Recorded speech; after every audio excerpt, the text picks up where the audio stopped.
시편 126편 5절로 6절 말씀을 제가 봉독하도록 하겠습니다. 눈물을 흘리며 씨를 뿌리는 자는 기쁨으로 거두리로다. 울며 씨를 뿌리러 나가는 자는 반드시 기쁨으로 그 곡식단을 가지고 돌아오리로다. 아멘. 이것은 우리 주님의 말씀입니다.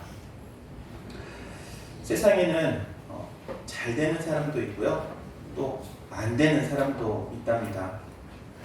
어떤 사람은요, 소갈비집을 열었더니 구제역이 터졌어요. 아이고, 이거 안 되겠다. 그래서 사업을 정리하고 오리집을 열었더니 조류독감이 터지더래요. 그래서 이것도 안 되겠다. 그걸 접고 돼지 삼겹살집을 열었더니 돼지 열병이 터지더래요. 야, 이렇게 안 돼도 이렇게 안 돼. 근데 또 되는 사람은 또 돼. 사업을 하다가 소갈비집을 이제 접고 오리집을 해야겠다. 그러니까는 오리집을 하니까는 구제역이 터지고, 오리집을 하다가 삼겹살집으로 바꾸니까는 조류독감 터지고, 피해가는 사람도 있고 부딪히는 사람도 있고. 우리 사랑하는 다윗교회 성도 여러분 피해가는 성도 되시기를 바랍니다. 그런데 그게 내 마음대로 됩니까? 내가 원하는 대로 되면 얼마나 좋겠어요. 우리 인생은 수고하는 대로, 내가 땀 흘린 대로 거두면은 좋은데, 그게 내 마음대로 되지 않는 게, 그게 문제인 거예요. 땀 흘려 수고하고 일했는데 내 손에 잡히는 거는, 열매는 얼마 되지 않을 때가 너무나도 많은 거죠. 그런데 이게 아담의 범죄로 인한 결과라고 성경은 말씀하고 있어요. 아담이 하나님께 불순종하고 범죄한 결과로 땅이 저주를 받게 되었는데, 이 전에는 땅에서 엉겅퀴하고 가시나무가 나오지 않았어요. 그런데 하나님께서 아담의 범죄 후에 땅을 저주하셔서 땅에서 엉겅퀴 그리고 가시나무가 막 자라요. 저도 텃밭을 한번 가꾼 적이 있어요. 한 2평 정도 되는 텃밭이었는데 힘들더라고요. 뭐가 가장 힘드냐면은 잡초가 나는 심지도 않았는데 그 잡초가 끊임없이 나와요. 끊임없이. 아니 좀 내가 심어놓은 방울토마토나 끊임없이 나오면 좋겠는데 내가 심어놓은 거는 어디 나온지도 모르겠고 잡초만. 그래서 농사를 좀 지어보신 분들은 비닐을 덮더라고요. 비닐을. 저도 여기 와가지고 비닐 덮는 모습을 많이 봤어요. 비닐 덮으면 지금 뭐 심으려고 하는구나. 근데 비닐을 덮어도 나더라고. 잡초는. 신기해. 심지도 않았는데. 우리말 속담에요, 이런 말이 있어요. 공든 탑이 무너지랴. 공든 탑 무너진다는 거예요, 안 무너진다는 거예요? 안 무너진대요. 속담은. 그런데 인생을 살다 보니까는요, 공든 탑 무너지더라고. 인생을 살아가면서 저보다 연배가 많으신 분들은 저보다 더 많은 경험을 해보셨겠죠.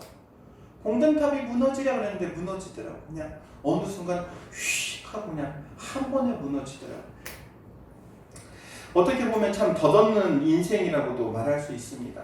땀 흘려 고생했는데 한 번 태풍이 싹 지나가면서 과수원에 달려있던 그 과일들이 다 낙과가 돼버리고 다 떨어져버리고, 벼들도 이제 곧 있으면 가을 거지를 바로 앞두고 있는데 늦은 태풍이 와가지고 벼를 싹 넘어뜨려버리고,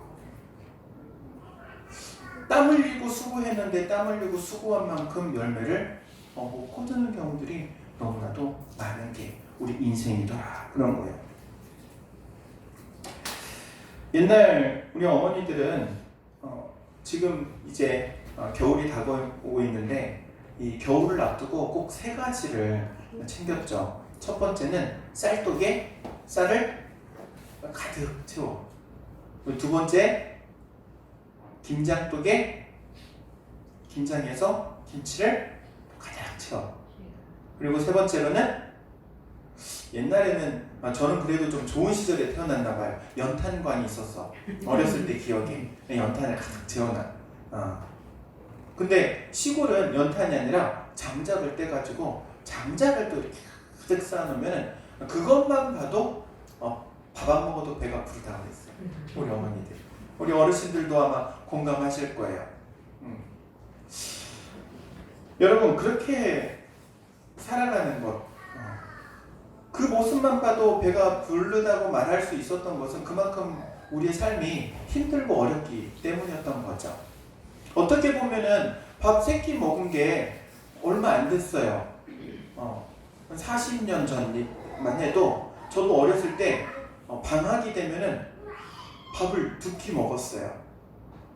늦게 아침에, 요즘은 쉬는 날이어도 아이들 일찍 일어나라 그러고 공부해라 그러고 학원 가라 그러잖아요. 근데 저 어렸을 때는요, 방학이 되면요 안 깨워.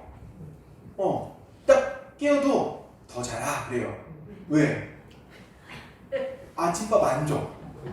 한 11시쯤 해가지고 아침 겸 점심을 그러고 줘. 그리고 이제 저녁밥 먹는 거지. 하루에 2끼 먹으려고. 3끼 먹으면은 안 돼. 이 겨울 계절을 못 버티니까. 우리나라 잘 먹고 잘 살게 된 게 지금 얼마 안 된 거예요. 30년.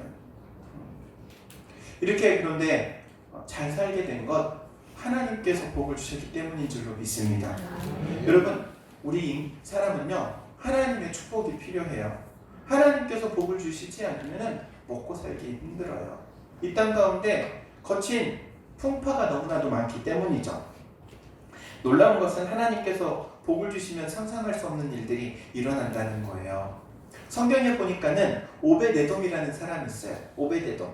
이 사람이요, 하나님의 법궤를 모시고 와가지고 3개월 동안 집에 모셨는데, 이 3개월 동안 하나님께서 얼마나 크게 놀랍게 복을 주셨는지 이스라엘 지역에 소문이 날 정도로, 그래서 왕의 귀에 들릴 정도로 하나님의 복을 받은 거예요. 3개월 동안. 와, 여러분, 3개월 만에 우리 대한민국에 소문 나려면 어느 정도 벌어야 될까요? 셀트리온 정도는 돼야 돼. 코로나 터지고 나서 셀트리온 한 2달, 3달 사이에 이름이 번쩍 뜨더니 그냥 무수하게 돈을 벌었죠. 그런 일이 쉽습니까? 어렵습니까?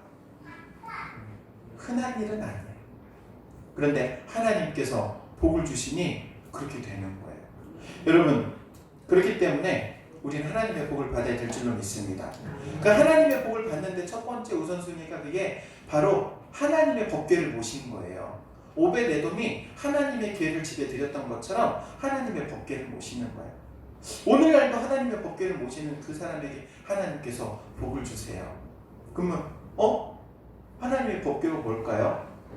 오늘날 하나님의 법궤는 바로 예수 그리스도인 줄로 믿습니다. 예수 그리스도를 마음에 모시면 하나님께서 그에게 은혜를 주시고, 할렐루야, 아멘. 구원의 복을 주시고, 영생의 복을 주시고, 천국의 복을 주시고, 천국의 상급도 주시고, 이게 바로 하나님의 법궤 예수 그리스도이신 거예요. 여러분, 이 예수님을 마음에 온전히 모시고 살아갈 수 있기를 주의 이름으로 축원드립니다. 하나님께서 정하신 창조의 법칙이 있어요. 창조의 법칙. 첫 번째는 뿌림과 거둠의 법칙이에요.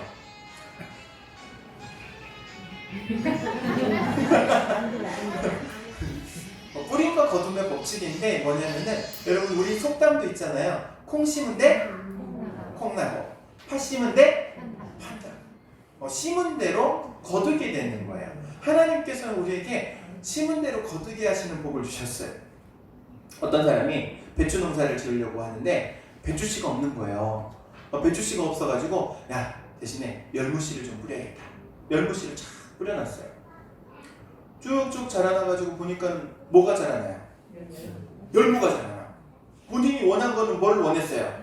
배추를 원했어. 땅을 치면서 이게 웬일이래? 이게 웬일이야? 뭐를 심었으니까? 열무 심었으니까. 그러니까는 심은 대로 거두게 하시는 거예요. 이 창조의 법칙이에요. 사람이 심어야 할 게 있어요. 사람에게도 심어야 할 것. 사람의 마음에 하나님의 말씀을 심어야 하고, 아멘? 믿음을 심어야 하고, 아멘. 상대방에게 심어야 할 것도 있네.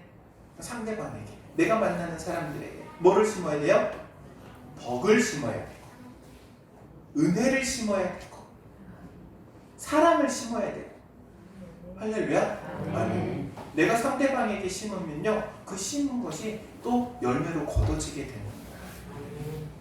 이게 하나님의 창조의 법칙, 바로 뿌림과 거둠의 법칙이라는 거예요. 그리고 또한 많이 심으면 많이 거두고, 적게 심으면 적게 거둔다는 거예요. 제가 어려운 문제 하나님께 알아맞혀봐요. 땅 100평 농사를 짓는데 어떤 사람은 씨를 10개 뿌리고 어떤 사람은 씨를 100개 뿌렸어요. 누가 많이 거뒀을까요? 어렵지.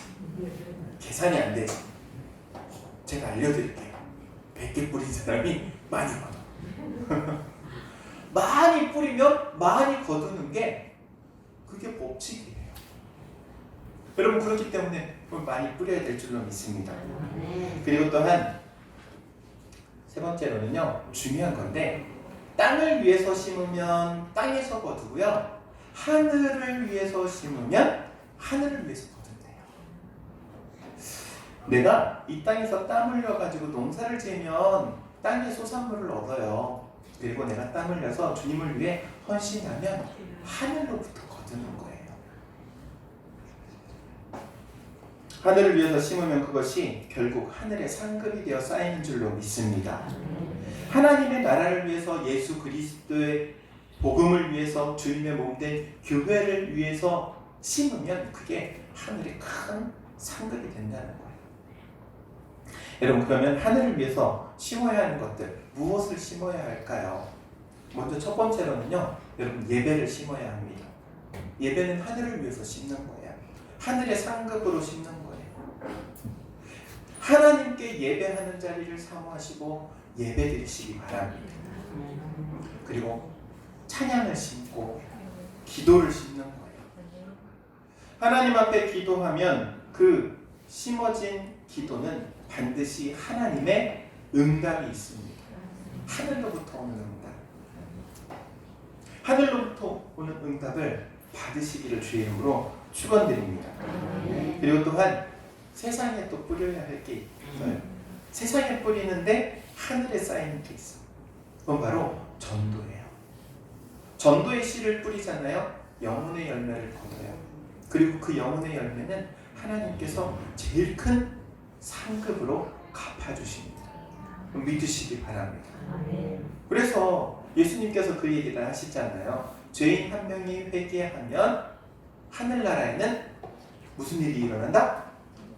큰 잔치가 벌어집니다. 놀랍죠?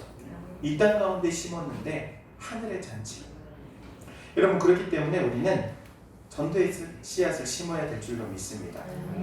그 전도의 씨앗이 결국에 우리가 받게 될 생명의 면류관이며 상급의 면류관, 저 천국에서 누리게 될 면류관임을 기억하시기 바랍니다. 또 세상에 나눔의 씨를 뿌려야 한대요. 나눔의 씨. 사람들에게 나누고 베풀어 주는 것. 가난한 자에게 나눠주는 것은요, 하나님 앞에 구워주는 것과 같대요. 하나님께 빌려드리는 것과 같대요. 하나님을 빚지게 만든대요. 그래서 가난하고 소외받는 사람들에게 나눠주는 것, 그게 큰 상급으로. 우리 당인교회가 그런 교회가 되기를 원합니다. 나누고 베풀고 도와줄 수 있는 교회. 이렇게 씨를 뿌리면 하나님께서 어떤 일로 우리에게 대갚아 주시느냐. 오늘 말씀해 보니까는 씨를 뿌렸더니 기쁨으로 당을 거둔대요. 씨앗 하나 씨앗 하나 너무 작잖아요. 그런데 그 씨앗 하나가 어떻게 곡식의 단으로 거두게 하시는 하나님. 여러분이 하나님을 믿으시기 바랍니다. 하나님의 나라를 위해서 심으면 하나님께서 하늘의 상급으로 거두게 하신다는 이 사실. 지금 심을 때는 힘들 수 있어요. 어려울 수도 있어요. 정말 눈물 나도록 힘겨울 수 있지만, 그러나 결국에 거두게 하시는 하나님의 은혜, 그리고 그 거둠으로 인해 기쁨을 누리게 하시는 줄로 믿습니다. 우리 담임교회 성도 여러분, 그 누구보다도 많이 심고 많이 거둘 수 있는 우리 성도님들 되시기를 주의 이름으로 축원드립니다. 주님께서 말씀하시죠. 30배, 60배, 100배 결실을 맺게 하신다. 우리가 심는 것이 이러한 놀라운 역사가 있기를 주의 이름으로 축원드립니다. 기도하도록 하겠습니다. 사랑과 은혜가 충만하신 하나님, 은혜를 감사를 드립니다. 귀한 날, 귀한 시간 주의 전에 나오게 하신 것도 감사를 드리는데 또한 저에게 은혜 베풀어 주심을 인하여 더욱 감사를 드립니다. 저희가 이 땅을 살아가며 땅을 위하여 심는 것뿐만 아니라 하늘을 위하여 심는 저희들 되게 하옵소서. 하나님의 나라를 위하여, 예수 그리스도의 복음을 위하여, 주님의 몸된 교회를 위하여, 또 어렵고 힘들어하는 이웃들을 위하여 많이 심게 하시고 또한 그 심는 것을 통하여 열매 맺게 하옵소서. 우리 성도들의 삶을 하나님께서 눈동자와 같이 지켜 보호하여 주시어서 30배, 60배, 100배의 결실을 맺는 복된 삶이 되게 하옵소서. 예수님의 이름으로 기도하옵나이다. 아멘.